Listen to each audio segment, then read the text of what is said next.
శ్రీ మహాగణాధిపతయే నమః, శ్రీమాత్రే నమః. మాచిరాజు భక్తి ప్రేక్షకులందరికీ నమస్కారం. నవగ్రహాలలో సూర్యుడు జూన్ నెల 15వ తేదీ సోమవారం మధ్యాహ్నం 12:58 వృషభ రాశిలో నుంచి మిథున రాశిలోకి ప్రవేశిస్తున్నాడు. అంటే సూర్యుడి మిథున సంక్రమణం జరుగుతోంది. అలా మిథున రాశిలోకి ప్రవేశించిన సూర్యుడు మళ్ళీ జూలై 16వ తేదీ గురువారం రాత్రి 11:44 కర్కాటక రాశిలోకి ప్రవేశిస్తాడు. అంటే సూర్యుడు జూన్ 15 మధ్యాహ్నం 12:58 నుంచి జూలై 16 రాత్రి 11:44 వరకు మిథున రాశిలోనే ఉంటాడు. అలా మిథున రాశిలో ఉన్నటువంటి సూర్యుడు ద్వాదశ రాశుల వారికి ఎటువంటి ఫలితాలను కలిగింపజేస్తాడో, సూర్య భగవానుడి మిథున సంక్రమణము ద్వాదశ రాశుల వారికి ఏ ఏ విషయాలలో ఎలాంటి ప్రభావాన్ని కలిగింపజేస్తుందో, అనుకూలించే రాశుల వాళ్ళు అనుకూల ఫలితాలు రెట్టింపు చేసుకోవటానికి, వ్యతిరేకించే రాశుల వారు వ్యతిరేక ఫలితాలు తగ్గింపజేసుకోవటానికి సూర్యుడికి సంబంధించిన ఎటువంటి శక్తివంతమైన పరిహారాలు చేసుకోవాలో ఈ వీడియోలో మనం తెలుసుకుందాం. ముందుగా మేషరాశి.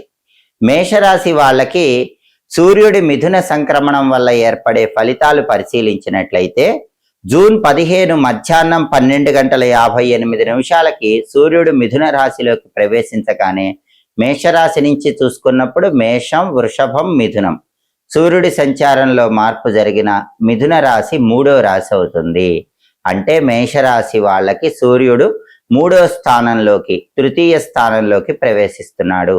జ్యోతిష శాస్త్ర గోచార గ్రంథాల ప్రకారం జన్మరాశి నుంచి 3వ రాశిలో సూర్యుడు ఉన్నట్లయితే అటువంటి సంచారం అనుకూల ఫలితాలను కలిగింపజేస్తుంది. కాబట్టి ఈ సూర్యుడి సంచారంలో మార్పు మేషరాశి వాళ్ళకి పూర్తిగా అనుకూల ఫలితాలనే కలిగింపజేస్తుంది. ఏ ఏ విషయాల్లో అనుకూల ఫలితాలను కలిగింపజేస్తుంది? ఆ అనుకూల ఫలితాలు రెట్టింపు చేసుకోవటానికి మేషరాశి వాళ్ళు సూర్యుడికి సంబంధించిన ఎలాంటి శక్తివంతమైన పరిహారాలు చేసుకోవాలి? ఈ విషయాన్ని పరిశీలిస్తే 3వ స్థానంలో ఉన్న సూర్యుడు మేషరాశి వాళ్ళకి అన్ని విధాలుగా ఆనందకరమైనటువంటి జీవితాన్ని అనుగ్రహిస్తాడు. ఉద్యోగపరంగా ఆనందం, వ్యాపార పరంగా ఆనందం, విద్యాపరంగా ఆనందం, ధనపరంగా ఆనందం, ప్రతి విషయంలో కూడా సూర్యుడు మానసికంగా మేషరాశి వాళ్ళకి ఆనందాన్ని కలిగింపజేస్తాడు.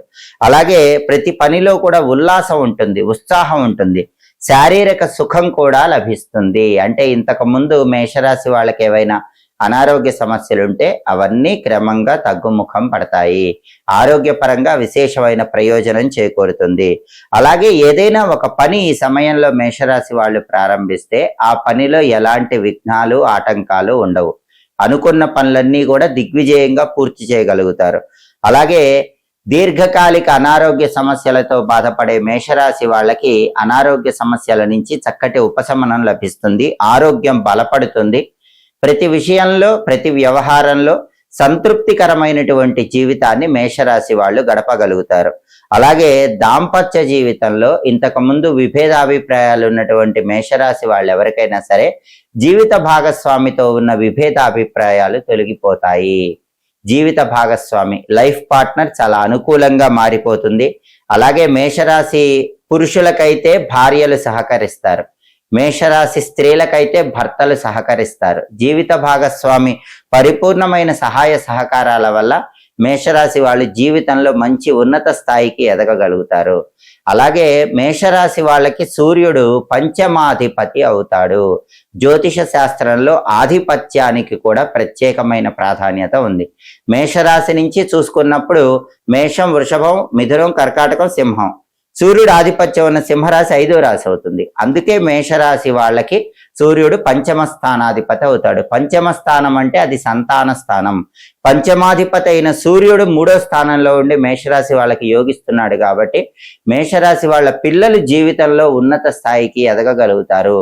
పిల్లలు జీవితంలో ఎలాంటి సమస్యలు వచ్చినా వాటి నుంచి బయటపడి మేషరాశి వాళ్ళ సంతానం జీవితంలో అద్భుతంగా పురోభివృద్ధిని సాధించడానికి కూడా ఈ సూర్యుడి మిథున సంక్రమణం అద్భుతంగా సహకరిస్తుంది. ఈ సూర్యుడి మిథున సంక్రమణం పూర్తిగా జూన్ 15 నుంచి జూలై 16 వరకు యోగించినప్పటికీ ఇంకా అద్భుతంగా యోగించాలంటే సూర్యుడికి సంబంధించిన కొన్ని శక్తివంతమైన పరిహారాలు మేషరాశి వాళ్ళు చేసుకోవాలి. జూన్ 15వ తేదీ సోమవారం మధ్యాహ్నం 12:58 సూర్యుడు మిథున రాశిలోకి ప్రవేశించటం ద్వాదశ రాశులలో కొన్ని రాశులకు అనుకూల ఫలితాలు ఇస్తుంది, కొన్ని రాశులకు వ్యతిరేక ఫలితాలు ఇస్తుంది. ఈ సూర్యుడి మిథున సంక్రమణం మళ్ళీ జూలై 16వ తేదీ గురువారం రాత్రి 11:44 వరకు ఉంటుంది. అంటే మిథున రాశిలో ఉన్న సూర్యుడు జూన్ 15 నుంచి జూలై 16 వరకు కొన్ని రాశులకి పూర్తిగా అనుకూల ఫలితాలు ఇస్తాడు, కొన్ని రాశులకు పూర్తిగా వ్యతిరేక ఫలితాలు ఇస్తాడు. అనుకూల ఫలితాలు రెట్టింపు చేసుకోవటానికి, వ్యతిరేక ఫలితాలు తగ్గింపజేసుకోవటానికి సూర్యుడికి సంబంధించిన శక్తివంతమైన పరిహారాలు ద్వాదశ రాశుల వాళ్ళు ఈ సమయంలో వచ్చే ఆదివారాలు చేసుకోవాలి. అలా చేసుకుంటే సంపూర్ణంగా సూర్యుడు యోగిస్తాడు.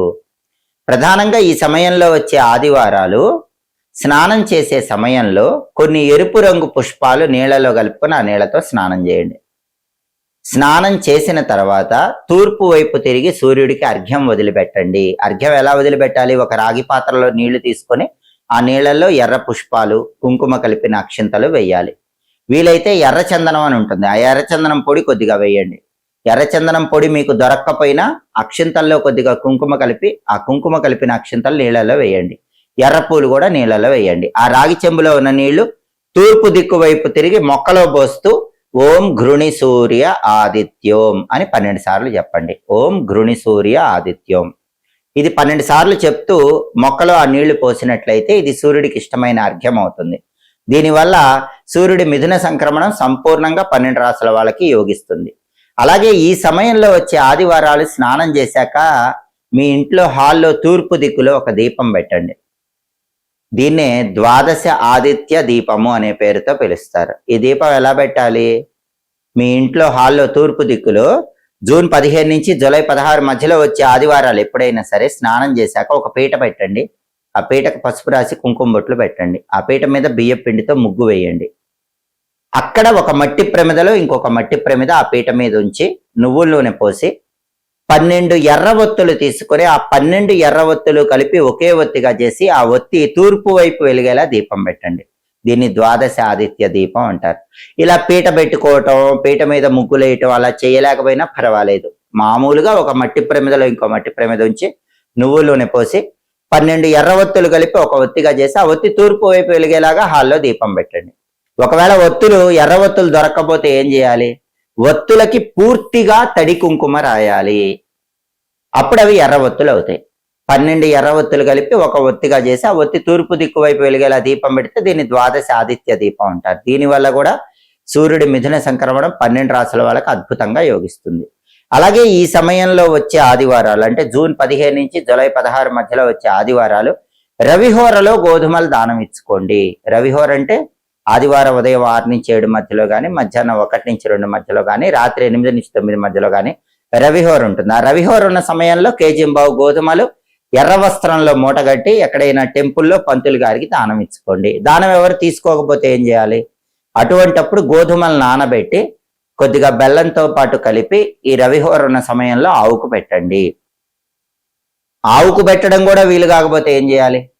పంతులు గారికి గోధుమలు దానం ఇవ్వటం వీలు కాలేదు, ఆవుకు పెట్టడం వీలు కాలేదు. అప్పుడు ఏం చేయాలంటే ఈ రవిహోర ఉన్న సమయంలో ఒక బెల్లం ముక్క నోట్లో వేసుకొని నవలండి.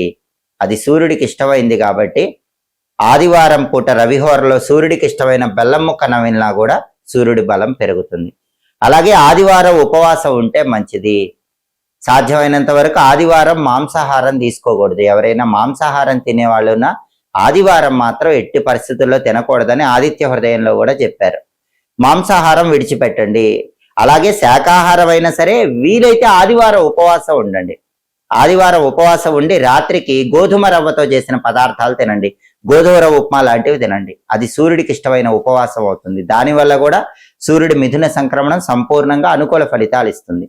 అలాగే ఈ సమయంలో వచ్చే ఆదివారాలు సూర్యాష్టకం కానీ ఆదిత్య హృదయం కానీ చదవటం లేదా వినటం చేయండి. అన్ని స్తోత్రాలు చదవటం వినటానికి సమయం లేకపోతే ఓం సవిత్రే నమః 12 సార్లు అనుకోండి. జూన్ 15 నుంచి జూలై 16 మధ్యలో వచ్చే ఆదివారాలు మీకు వీలైనప్పుడు ఓం సవిత్రే నమః అని 12 సార్లు అనుకున్నా కూడా సూర్యుడి మిథున సంక్రమణం సంపూర్ణంగా యోగిస్తుంది. సూర్యుడికి అధిష్టాన దైవం విష్ణుమూర్తి కాబట్టి ఓం నమో నారాయణాయ అష్టాక్షరి మంత్రాన్ని ఆదివారాలు వీలైనన్ని సార్లు చదివినా కూడా సూర్యుడు సంపూర్ణంగా యోగిస్తాడు. విష్ణు సహస్రనామం చాంటింగ్ విన్నా కూడా సూర్యుడు బ్రహ్మాండంగా యోగిస్తాడు. కాబట్టి జూన్ 15 సోమవారం నుంచి జూలై 16 గురువారం వరకు సూర్యుడు మిథున రాశిలో ఉంటాడు. సూర్యుడు మిథున సంక్రమణం జరిగింది. ఇది 12 రాశుల వాళ్ళకి పూర్తిగా యోగించాలంటే ఈ పరిహారాల్లో మీకు వీలైన పరిహారాలు చేసుకోండి. సూర్యుడిచ్చే వ్యతిరేక ఫలితాలు తొలగింపజేసుకోండి, అనుకూల ఫలితాలను రెట్టింపు చేసుకోండి. ఎప్పటికప్పుడు ఖగోళంలో గ్రహాల సంచారంలో వచ్చే మార్పు గురించి తెలుసుకోవాలనుకుంటున్నారా? ఆ గ్రహాల సంచారంలో వచ్చే మార్పు మీ రాశికి అనుకూల ఫలితాలను ఇస్తుందో వ్యతిరేక ఫలితాలు ఇస్తుందో తెలుసుకోవాలనుకుంటున్నారా? అయితే మాచిరాజు భక్తి ఛానల్ తప్పకుండా చూడండి. మా వీడియోస్ మీకు నచ్చినట్లయితే మా ఛానల్ లైక్ చేయండి, కామెంట్ చేయండి. మా ఛానల్ వీడియోస్ 10 మంది మిత్రులకు షేర్ చేయండి. మా ఛానల్ సబ్స్క్రైబ్ చేసుకోండి. పక్కనున్న బెల్ సింబల్ నొక్కటం మాత్రం మర్చిపోకండి. సర్వే జనాః సుఖినో భవంతు. స్వస్తి.